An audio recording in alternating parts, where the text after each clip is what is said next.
투데이 핫 경제입니다. 8일 한국은행이 발표한 국제수지 잠정 통계에 따르면 올해 10월 경상수지는 68억 달러 흑자로 6개월 연속 흑자를 기록했습니다. 흑자폭도 최근 2년 만에 최대 규모로 수출보다 수입이 더 늘어 흑자를 내는 일명 불황형 흑자에서도 벗어났습니다. 8일 통계청 국가 통계 포털에 따르면 올해 1분기에서 3분기까지 전국의 누계 출생아 수가 17만 명대로 떨어지면서 역대 최저치를 기록했습니다. 부산에서 태어난 아기는 9,950여 명에 머물며 사상 처음으로 10,000명 밑으로 내려갔습니다. 올해 3분기 전국의 합계 출산율은 0.7명으로 역대 가장 낮은 수준을 기록했습니다. 국제유가가 6거래일 연속 하락세를 이어가면서 6월 이후 최저치를 기록했습니다. 현지 시각 7일 마켓워치에 따르면 이날 뉴욕 상업거래소에서 1월 인도분 서부 텍사스유는 0.06% 떨어진 배럴당 69.34달러에 마감했습니다. 최근 국제유가는 6거래일 연속 하락하면서 지난 2월 이후 가장 긴 하락세를 기록했습니다. 집값 하락 우려가 커지면서 전국 아파트 매수 심리가 7주 연속 하락했습니다. 8일 한국부동산월에 따르면 12월 첫째 주 전국 아파트 매매 수급 지수는 87.9로 지난주 대비 0.2포인트 하락했습니다. 고금리와 대출 규제가 이어지면서 집을 사려는 사람보다 팔고자 하는 사람이 늘고 있다는 분석입니다. 지금까지 투데이 핫 경제였습니다. 시청자 여러분 안녕하십니까? 경제 인사이더들의 신박한 통찰과 함께하는 경제 인사이트 정설진입니다. 요즘 천정부지로 오르는 게 바로 물가입니다. 이 월급 빼고 다 올랐다라고 할 만큼 고물가 시대가 계속해서 이어지고 있는데요. 어쩔 수 없이 이런 고물가 시대에서 살아남기 위해서는 나름의 생존 전략들이 필요하겠죠. 자, 오늘 경제 인사이트에선 우리 서민들의 근심 걱정의 근원이라고 할 수 있는 이 물가, 과연 조금이라도 내려갈 수 있을지, 그리고 고물가 시대에 아끼고 또 절약하는 전략에 대해서 이야기 나눠보겠습니다. 자, 본격적인 오늘의 핫 이슈 이야기 나눠보기 전에 자세한 내용 먼저 화면으로 만나보시죠.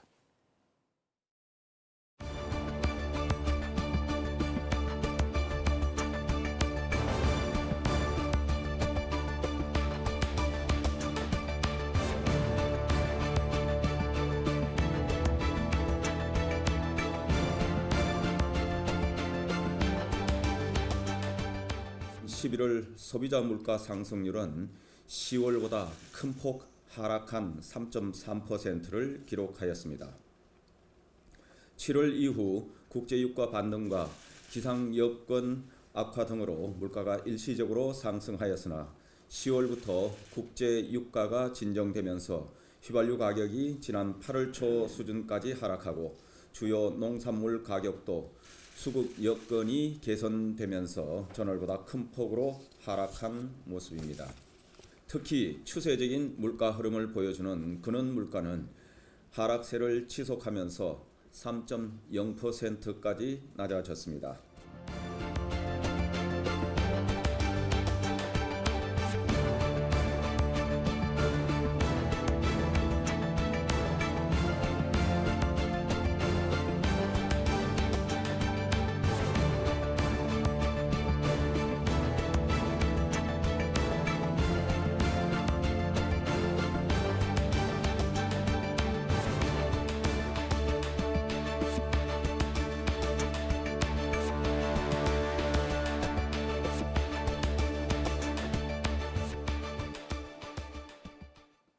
오늘의 경제 인사이트 두 분의 전문가와 함께합니다. 이은희 인하대 소비자학과 교수, 허준영 서강대 경제학부 교수 함께합니다. 안녕하십니까? 안녕하십니까? 네. 자, 먼저 우리 허준영 교수님과 이야기 시작해 보도록 하겠습니다. 요즘에 이런 말이 있어요. 월급과 자녀 성적 빼고는 다 오른다.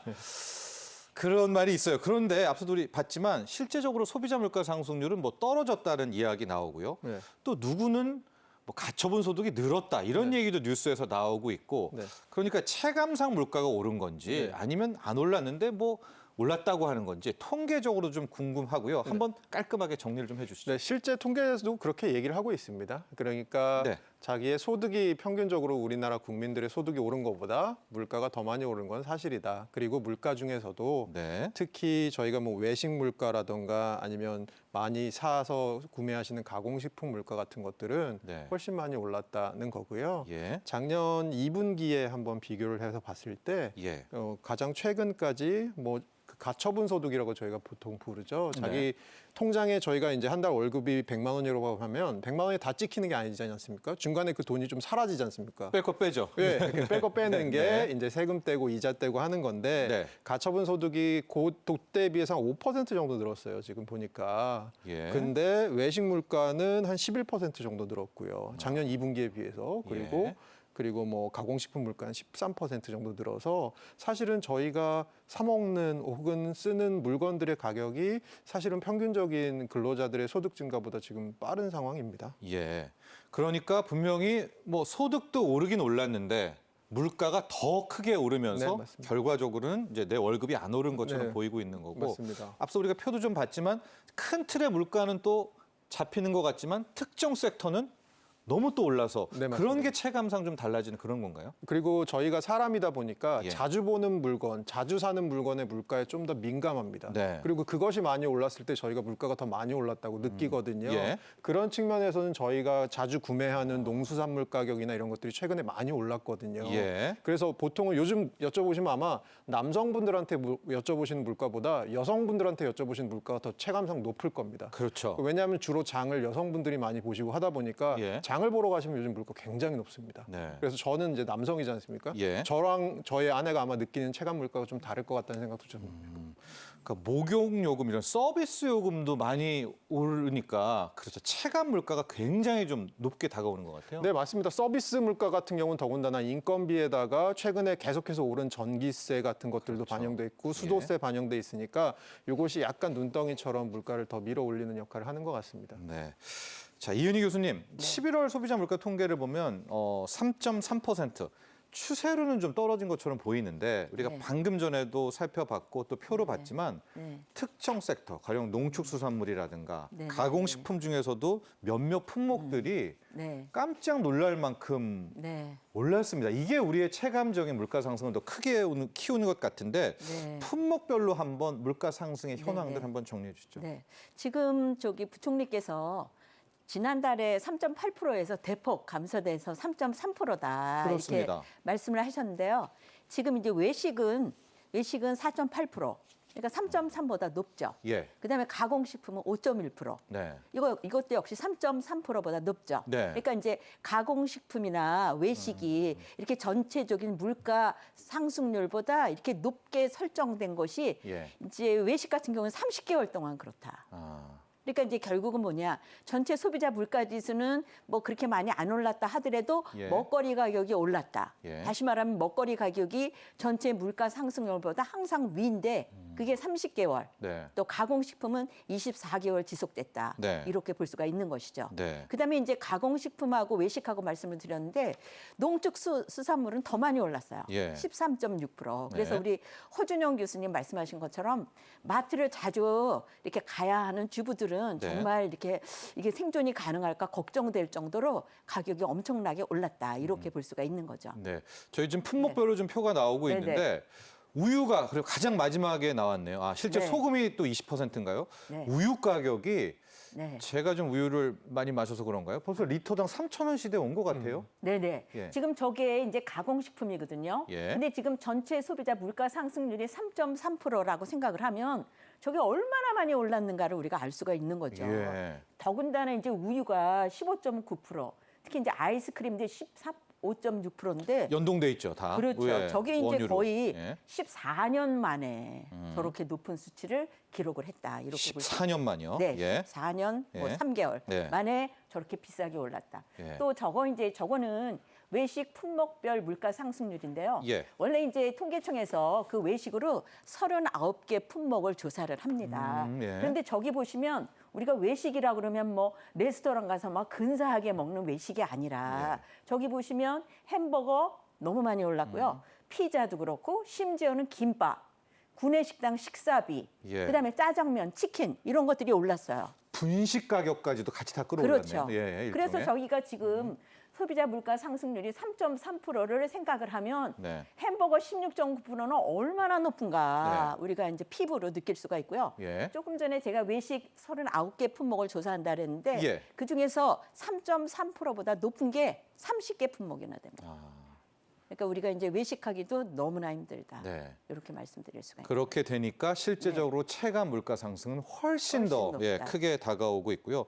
앞서 지금 얼핏 지나가는 것 중에 구내식당이 지금은 이제 과실, 품목별 이제 과일 네. 품목별 나오고 있는데 네. 앞서 구내식당 가격도 지금 오른 걸로 올랐어요. 돼 있어요. 저기 보면 그렇죠. 그러니까 이제 구내 5.5%. 식당도 5.5%니까 지금 소비자 물가 상승률이 3.3%니까 전체적인 물가 상승률보다 엄청나게 오른 거예요. 예. 그러니까 이제 구내 식당도 가야 될지 말아야 될지 걱정할 상황이다. 예. 이렇게 볼 수가 있는 거죠. 그렇습니다. 설렁탕 같은 경우에는 이번에 5.1%지만 네, 지금 한 거의 30개월, 한 2년 가까이 설렁탕, 계속 곰탕 가격은 계속 올랐죠. 네, 네. 거기서 그러니까 이제 5.1이니까. 외식 가격이 이번에 지금 나오고 있는 게 4.8% 이런데 작년에는 8% 올랐어요. 아, 거기에서 일종의 복리 효과처럼 또 오르는 오르는 거죠. 거죠. 예. 그렇죠. 그러니까 네. 계속해서 우리의 특히 네. 물가 중에 외식 물가 같은 경우가 정말 무서울 정도로 올랐다라는 조금 표현이 전에 좀- 보여준 그 과일에 대해서도 제가 드릴 말씀이 있는데 아, 예.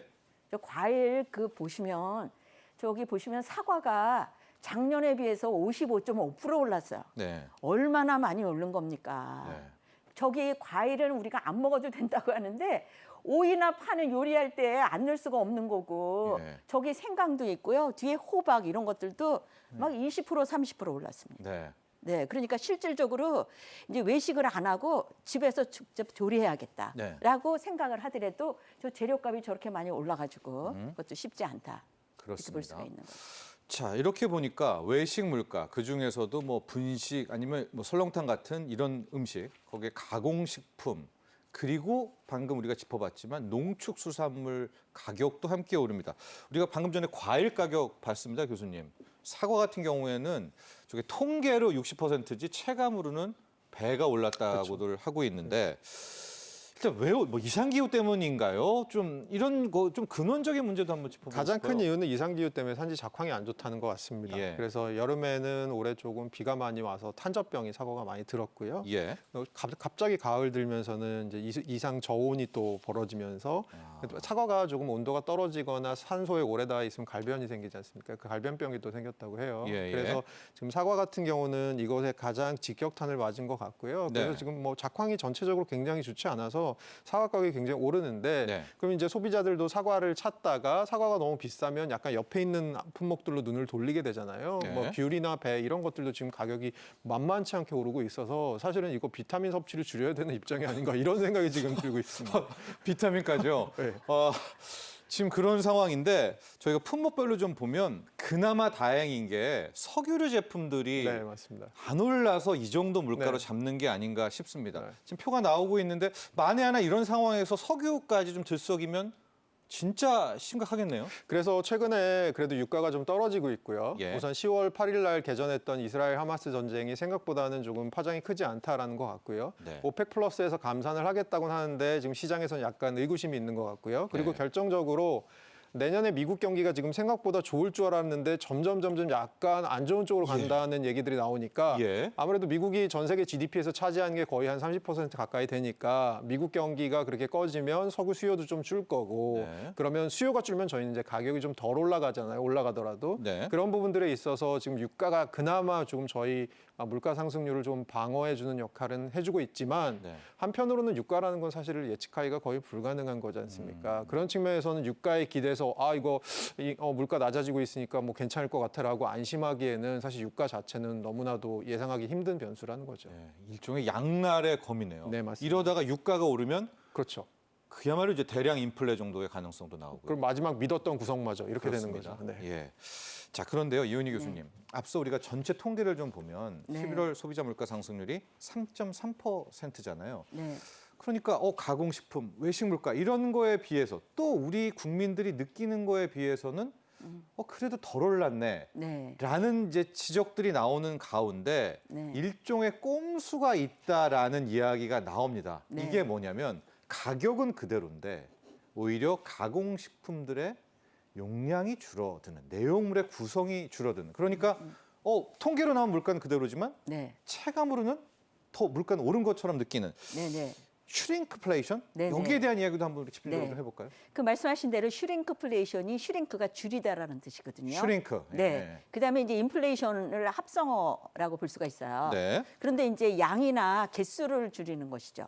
물가는 가격은 두고. 가격은 두고. 예. 그러니까 이제 소비자는 가격이 안 올랐다 이렇게 이제 생각을 하는데 예. 실제로 이제 물가지수 산정할 때는 용량이나 규격을 토대로 해서 물가지수를 산정하기 때문에 슈링크플레이션이 발생을 하면 물가지수는 올라가게 됩니다. 아. 그러니까 이제 정부에서 예. 이렇게 물가지수가 올라간 품목들을 보니까 예. 가격은 그대로 있어요. 네. 그러니까 이제 소비자는 속는 거죠.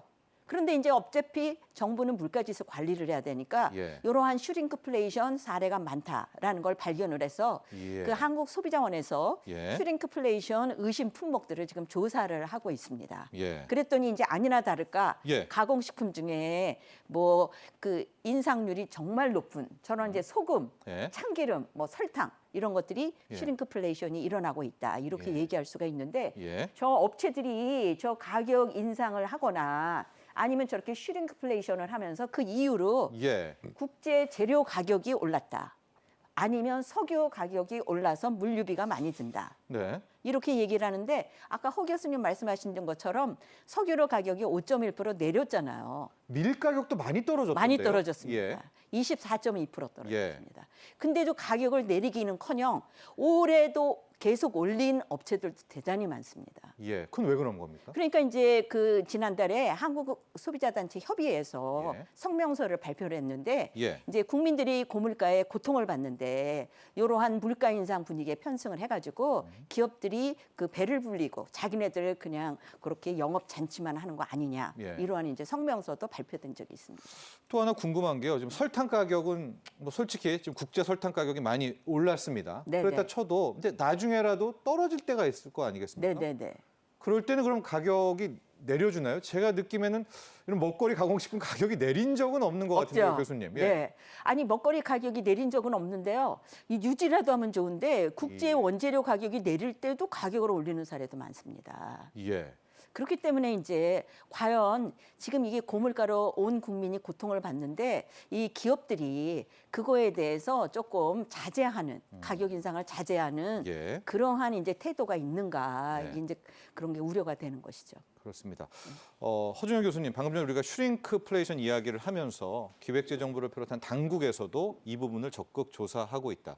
이게 속이는 것 아니겠습니까? 일종의 국민을 하고 전반적인 물가 체계를 왜곡시키는 그런 측면이 좀 있을 텐데 슈링크플레이션을 잡아내기도 좀 쉽지도 않아 보이고요.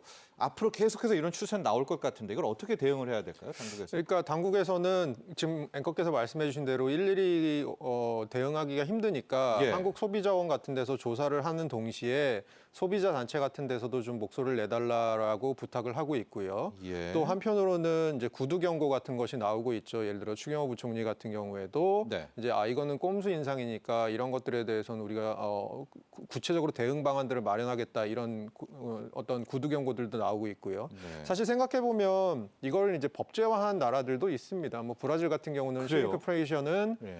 만약에 어떤 아이템이 그렇게 슈링크플레이션 아이템이 되면 그걸 6개월 동안 소비자들에게 고지하도록 법으로 개정을 해놨고요. 예. 그리고 자체적으로 유통기업에서 그런 걸 하는 경우도 있습니다. 프랑스의 까르푸가 대표적인 예죠. 예. 그 까르푸에서는 대표적으로 슈링크플레이션 아이템들을 뭐 정부에서 그렇게 하라고 물론 하긴 했었습니다만 권고 사항을 받아들여서 이제 자기들이 이거는 슈링크플레이션 아이템입니다라고 해서 소비자들이 핫도그를 양사의 제품을 예를 들어 사려고 할 때 네. 하나는 슈링크플레이션이고 하나는 아니네라고 보면서 조금 더 가격뿐만이 아니고 사실 저희는 물건을 살 때 가격만 보잖아요, 보통은. 그렇죠. 용량이 얼마인지는 사실 잘 안 보잖아요. 네, 맞습니다. 근데 이제 네. 프랑스 같은 까르푸 같은 경우는 그렇게 하는 경우도 있고요. 일본 같은 경우는 예. 한 말씀만 더 드리면 이제 일본 예. 같은 경우는 굉장히 크게 고지를 합니다. 제품 용량을 그 표지에다가 굉장히 크게 고지를 합니다. 몇 그램이 들었는지 혹은 몇 개가 들었는지 단위 중량이 얼마인지 이런 것들 표기를요? 표기를 크게 해서 네. 소비자들이 가격이라는 정보뿐만이 아니고 얼마나 들었는지에 대한 용량 정보도 잘 알 수 있도록 하는 조금 그런 어떤 문화가 좀 정착돼 있는 것으로 보입니다. 그러니까 대형 유통사에게 책임을 지우는 방법도 괜찮아 보입니다. 왜냐하면 가장 소비자한테 접점이 돼 있는 게 유통사들. 뭐 앞서 까르프 이야기도 해주셨지만요. 그런 곳에서 이런 좀 뭐 확실하게 정보 파악을 전하는 것도 하나의 아이디어 아닐까요? 그런데 문제는 그것이 비용이 든다는 거죠. 예를 들어서 거기다가 태그를 하나 더 붙이려면 예. 까르푸의 비용이 되거든요. 그러면 정부 쪽에서는 그만한 것을 할 인센티브를 또 유통업체에 주면 네. 유통업체들이 오히려 이런 걸 하다 보니까 소비자들의 반응도 좋고 우리 쪽으로 사람들이 더 오네. 그리고 정부 쪽에서도 요것들에 대해서 우리에게 좀 크레딧을 주네. 이런 것들이 이제 구조가 선순환 구조가 생기면 아무래도 소비자들이 조금 더 합리적인 선택을 할 수 있는 것들이 환경이 조성이 되겠죠. 저희 슈링크플레이션 이야기하면서 번들플레이션도 한번 짧게 짚고 가볼까요?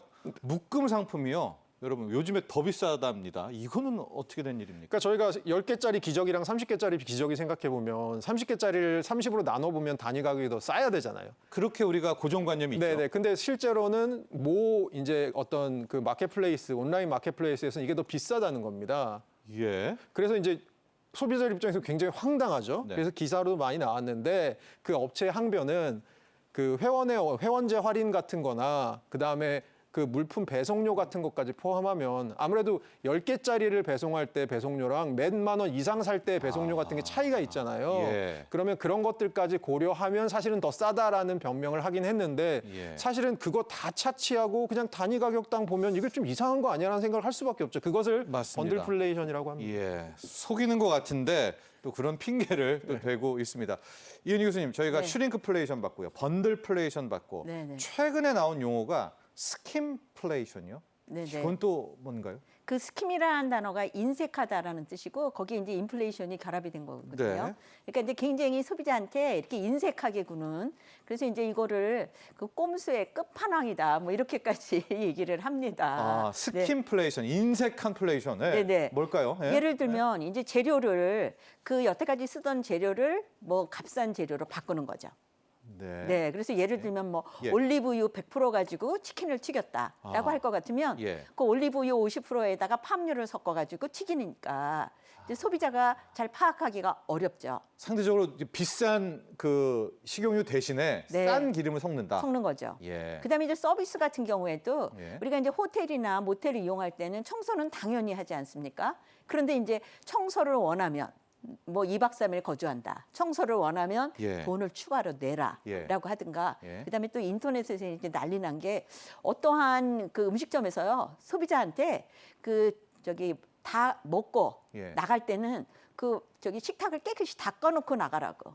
네. 그래서 거기다 무료지를 올려놨어요. 아. 그래가지고 인터넷에서 내가 지불하는 음식 가격에 거기 식탁 닦는 것도 다 포함됐는데 어떻게 손님한테 식탁을 닦으라고 그러냐. 그래가지고 이제 그 다음 내렸다 그러더래요. 예. 그러니까 이제 이러한 식으로 그동안 당연히 했던 서비스도 예. 돈을 받거나 아니면 손님한테 하라고 요구하거나 예. 이런 것도 이제 스킨플레이션의 예다 이렇게 볼 수가 있겠습니다. 그럼 앞서 오렌지 주스 사례도 봤지만 뭐 과즙 함량이 100%에서 80%로 줄인다. 네. 이런 걸 바로바로 고지는 해야 되는 거죠, 원래는. 네.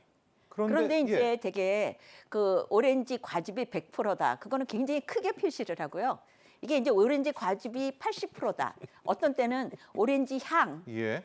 넣었다. 뭐 이럴 경우에 예. 그때는 이제 표기를 조그맣게 하는 거죠. 아, 표기하기는 하는데. 그렇죠. 예. 표기하는 건 법으로 돼 있으니까 안 할 수는 없는데 예. 소비자가 이제 인지할 수 없을 정도로 그렇게 표기 방법을 선택한다. 이렇게 볼 수가 있죠.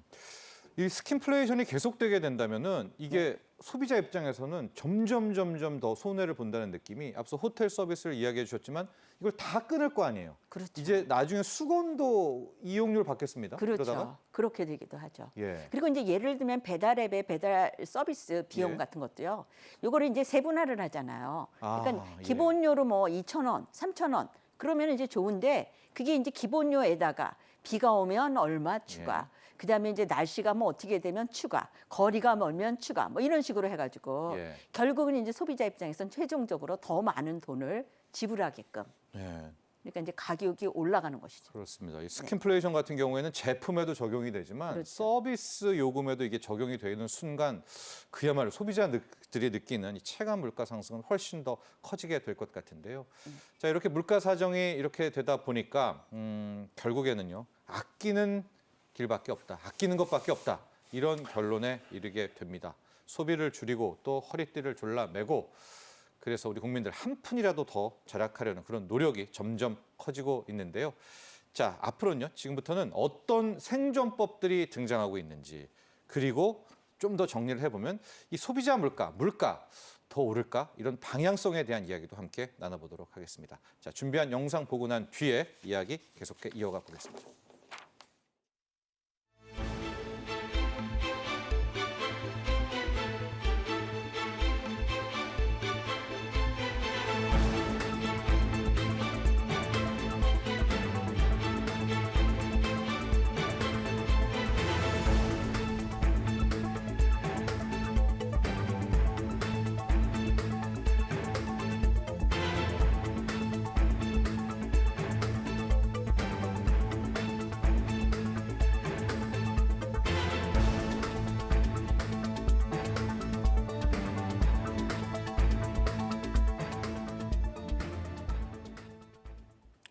네, 최근 펼쳐지고 있는 고물가 시대, 이렇게 너무나 상황이 악화되니까 생존이라는 단어까지도 나오고 있습니다.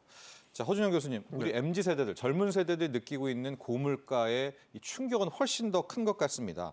그래서 요즘에 젊은 세대들 사이에서는 일종의 거지방, 일명 거지막입니다. 거지막이라는 대화방이 있다라고 하는데 이게 뭐 하는 거죠? 무슨 대화를 이 SNS 대화방에서 나누는 겁니까? 그러니까 이게 어떻게 보면 이 고물가로 인한 심리적 박탈감이나 우울감 같은 걸 해학으로 풀어내는 것 같은데요. 해학이요? 해학으로 네. 풀어내는 것 같은데요. 그러니까 일종의 저희가 얼마 전까지 유행했던 단어 중에 플렉스라는 단어가 있지 않습니까?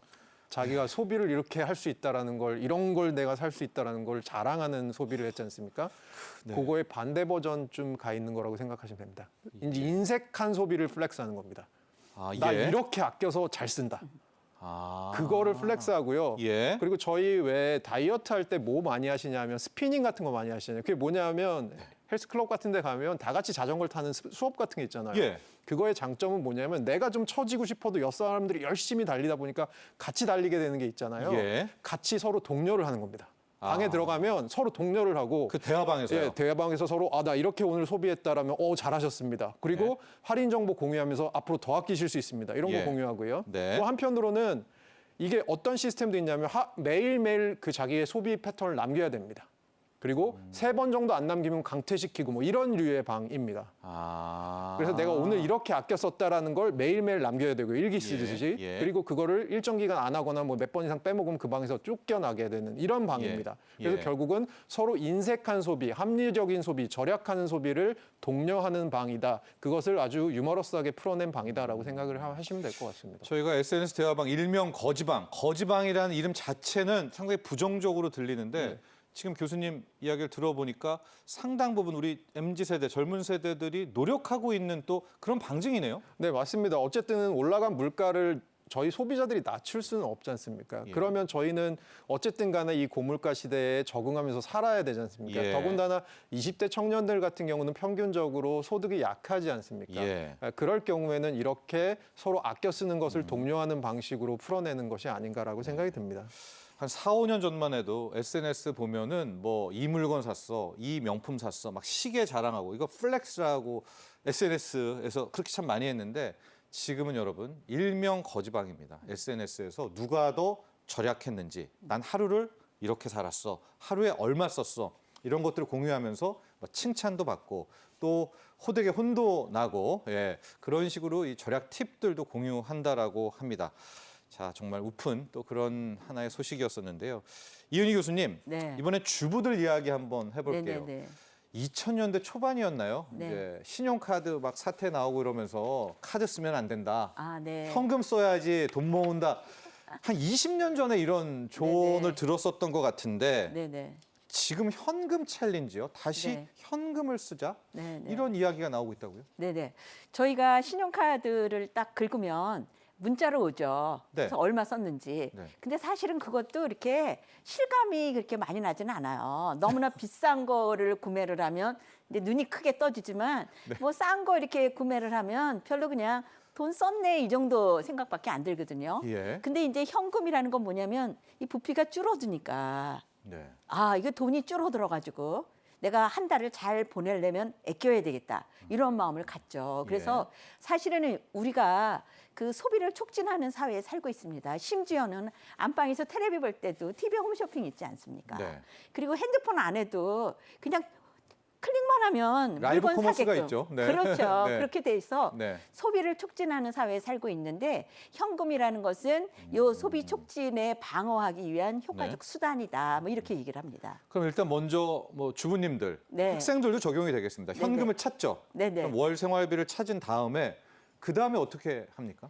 찾아가지고 네. 그거를 이제 비목별로 나누는데요. 또 이제 그냥 고정적으로 지출해야 되는 거 있잖아요. 네. 예를 들면 세금이라든가 그런 거 일단 교통비 이런 거. 그렇죠. 예. 설정을 해놓고 예. 그다음에 이제 비목별로 뭐 저기 의료비라든가 그다음에 식품비라든가 이렇게 비목별로 네. 할당을 일단 해놓은 다음에 예산을 먼저 딱 그렇죠. 짭니다. 네. 그리고 이제 거기에서 이제 꺼내서 쓰는데 만약에 줄었다라고 할 것 같으면 아껴야 되겠다라는 마음이 이제 저절로 드는 것이죠.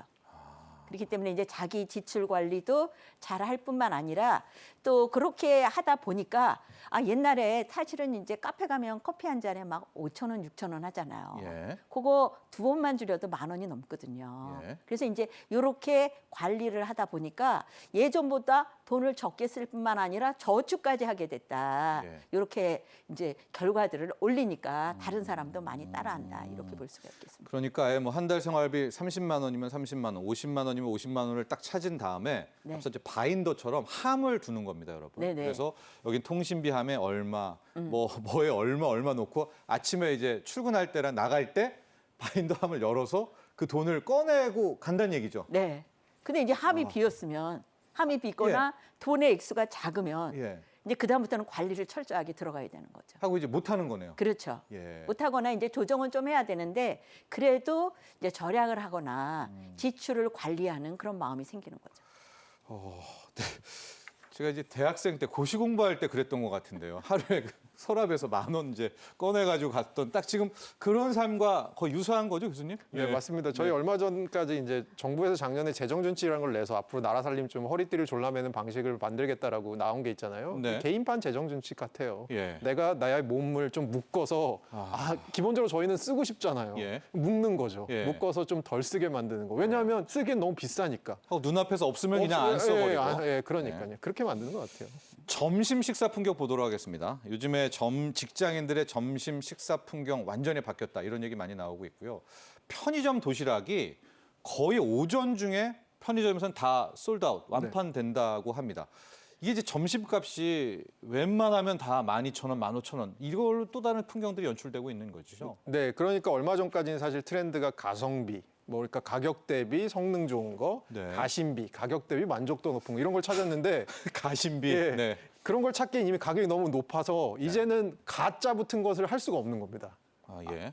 그 가격이 너무 많이 올랐으니까 예. 가성비를 좋은 걸 찾을 수가 없어요. 왜냐하면 가격이 이미 너무 많이 올라서 성능이 아주 좋지 않은 가성비가 안 나오는 거예요. 예. 그래서 최근 들어서 나오는 얘기 중에 하나는 먹성비입니다. 먹성비. 예, 마음껏이라도 먹자. 네. 그래서 최근에 이제 점심 식사 풍경을 보면 아까 말씀하신 대로 조금 도시락을 싸오거나 아니면 편의점 도시락 같이 조금 더 저렴한 아이템으로 가거나 네. 이런 것들이 나오고 있고요. 예. 최근 들어서 조금 그 반대 쪽에서 이 편의점 쪽에서도 편의점 업계 쪽에서도 사실은 거기에 대응하는 상품들이 나오고 있습니다. 네. 저 아까 이은희 교수님께서 슈링크플레이션 말씀하셨지만 최근에 역슈링크 상품들이 또 나오고 있어요. 예. 뭐냐면 컵라면 용기 대비 조금 용량 늘린 거. 키웁니까? 네, 예. 키우고 예. 과자 질소 과자라고 해서 저희 옛날에 이거 열어봤더니 대부분 질소더라 하는 네. 거 반대로 약간 더 용량 늘려주는 거. 네. 또 요거는 아까 이은희 교수님 말씀하신 대로 용량을 일부러 굉장히 크게 표기합니다. 예. 우리가 올렸어요. 용량을 늘렸을 때 되게 크게 표기하는 것도 있고 샐러드 이런 것도 있고요. 그래서 최근에 저번 달에 어떤 한 그 편의점과 쇼핑몰, 온라인 쇼핑몰을 가진 큰 기업에서 예.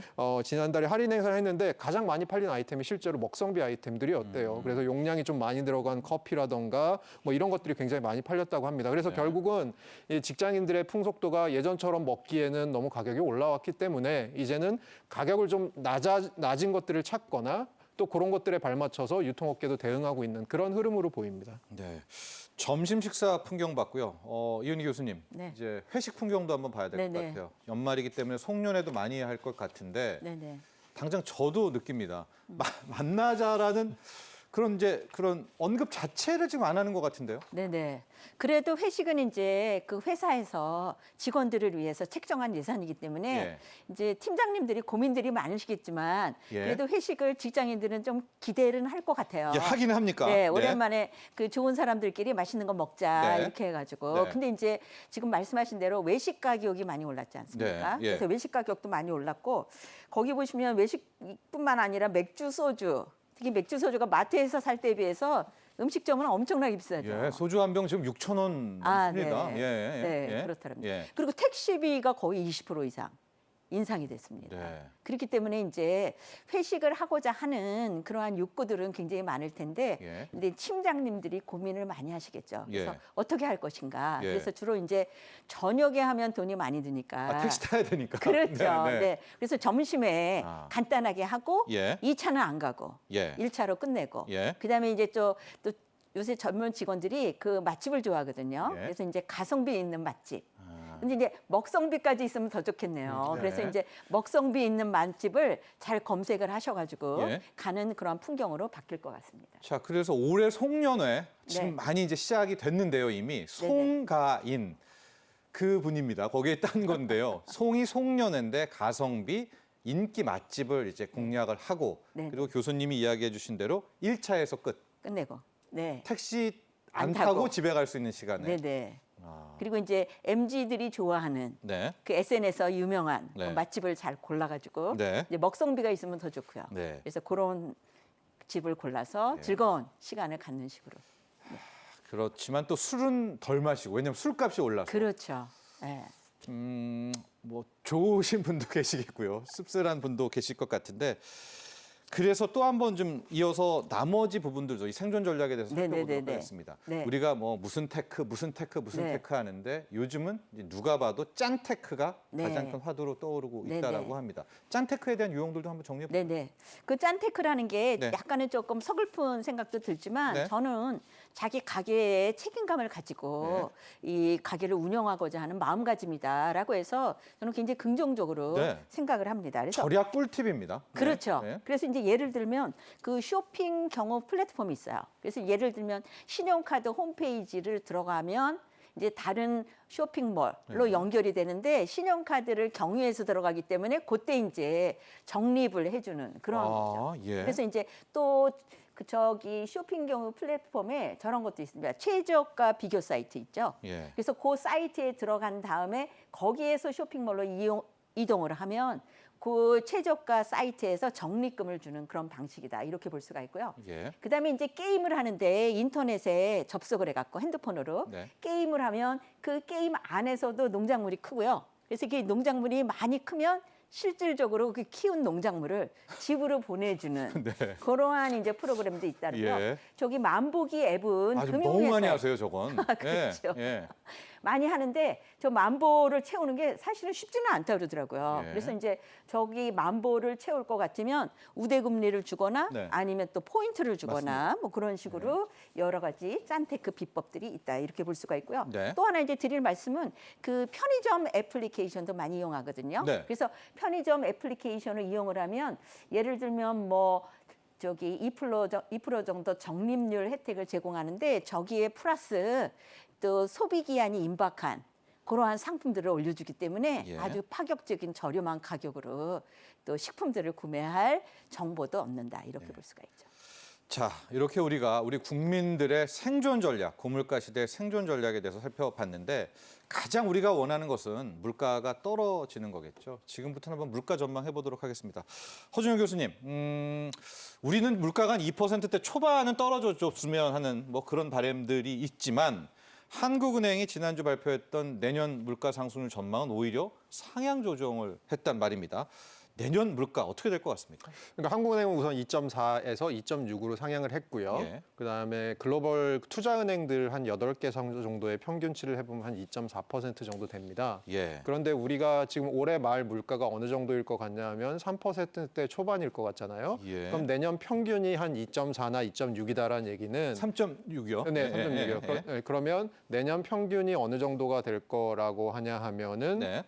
내년 평균은 아마 한 2%대 그 초반 근처로 평균은 그렇지만 내년 말에는 네네네. 2%대 초반 근처로 갈 수 있을 네네네네. 거다라는 얘기를 할 수 있을 것 같고요. 예, 예. 사실 올 7월까지는 저희가 물가가 미국이나 다른 나라보다 먼저 굉장히 빨리 떨어졌기 때문에 예. 그런 쪽에서 굉장히 우리가 다행이다라고 생각을 하고 있었는데 예. 7월에 2.3까지 떨어졌던 물가 상승률이 그 다음부터 3.4, 3.7, 3.8 그래서 네. 지금 올라갔다가 약간 떨어진 국면이거든요.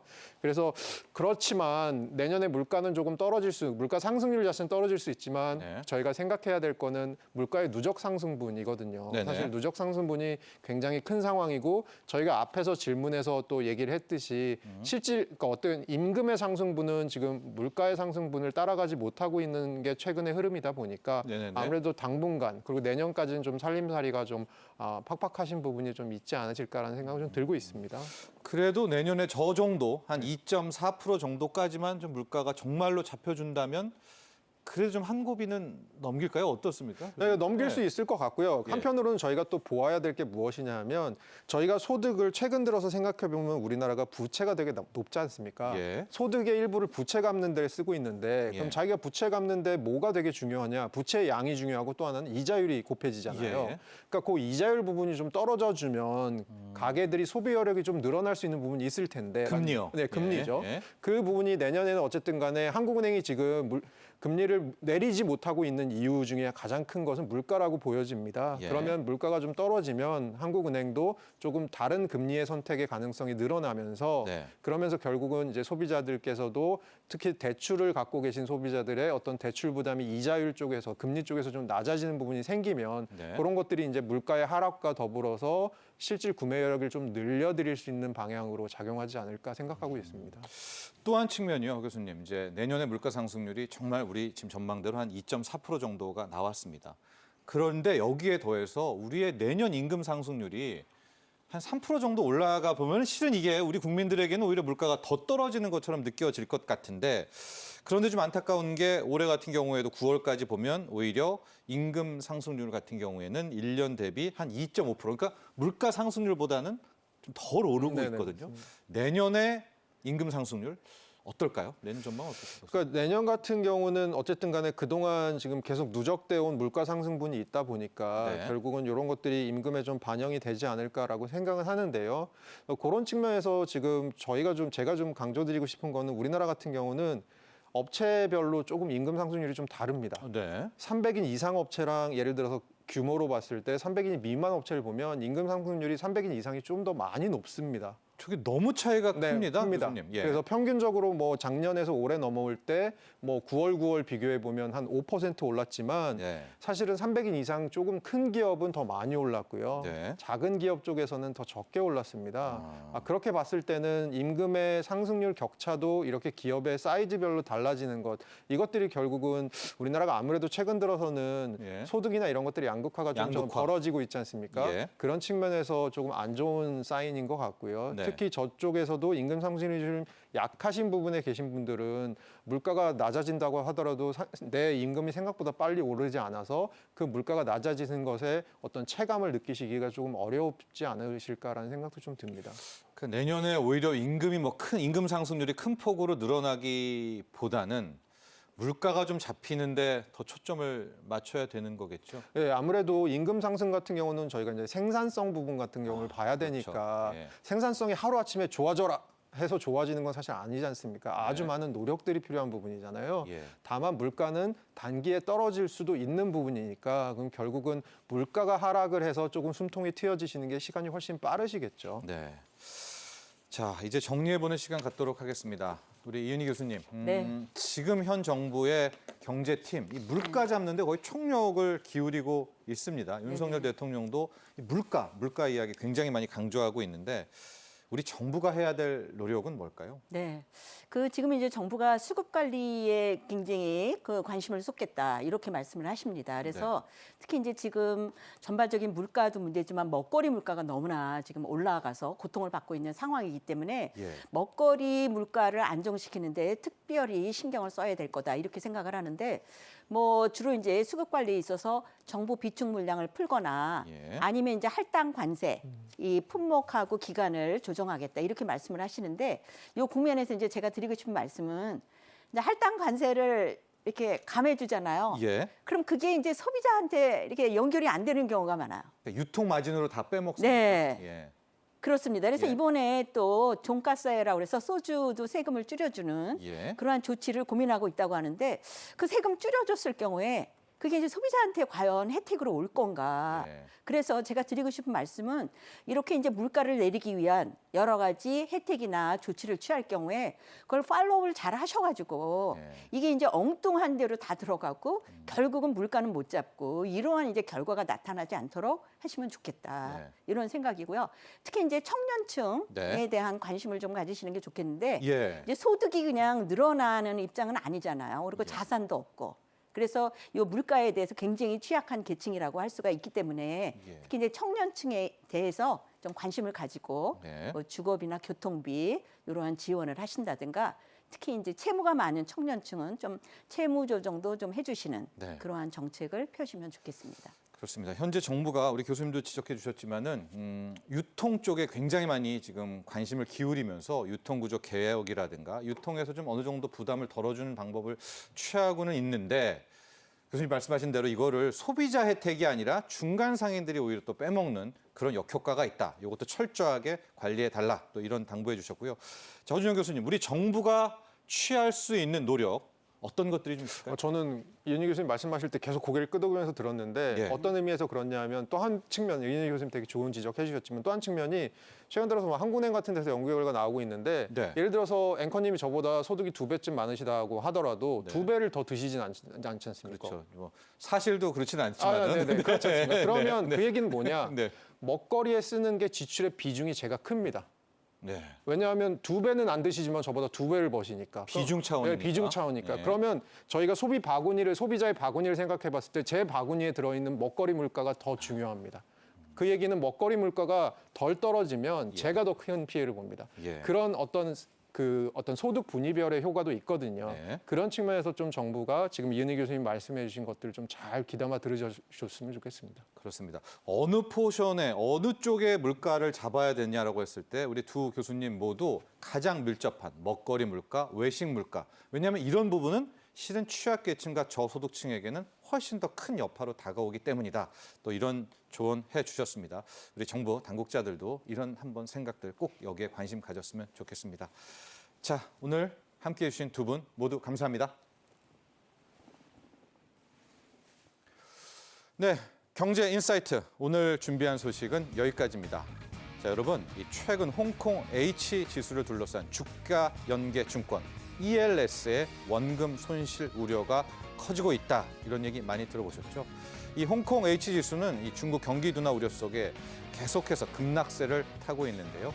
H 지수가 1만 선을 웃돌던 2021년 상반기에 발행했던 ELS 상품들이 현재 이미 무더기 손실 구간에 진입을 했고 이제 만기가 다가오면서 시장의 뇌관으로 떠오르고 있습니다. 현재 금융감독원은 이와 관련한 분쟁 조정 절차를 위한 배상 기준을 검토 중이라고 하는데 다음 이 시간 경제 인사이트에선 홍콩 H지수 연계 ELS 사태의 그간의 과정 또 핵심 내용들 앞으로의 전망 이와 함께 불완전 판매 논란에 대한 이야기도 자세하게 나눠보겠습니다. 오늘 함께해 주신 시청자 여러분 감사합니다.